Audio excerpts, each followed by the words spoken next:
তো এই যে দেখতে পাচ্ছেন, এই গাছগুলো হচ্ছে সবগুলো হচ্ছে আপনার ডুরিয়ান গাছ, যেগুলোতে কাঁঠালের মতো ডুরিয়ান ধরে, প্রচুর পরিমাণে ডুরিয়ান ধরে। এগুলো সিজন থাকা সময়।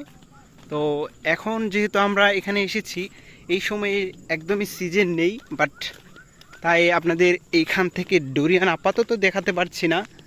প্রত্যেকটা গাছই মানে এখন ফল পেরে নিয়ে গেছে এগুলো থেকে, যার কারণে প্রত্যেকটা গাছই মোটামুটি দুর্বল দেখাচ্ছে। কারণ যখন ফল একদম শেষ হয়ে যায় তখন গাছগুলোকে এমনই দেখায়।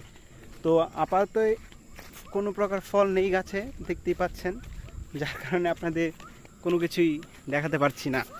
সো দেখতেই পাচ্ছেন যে সন্ধ্যা হয়ে গেছে প্রায়, কারণ সন্ধ্যা হয়ে যাওয়ার কারণে এখানে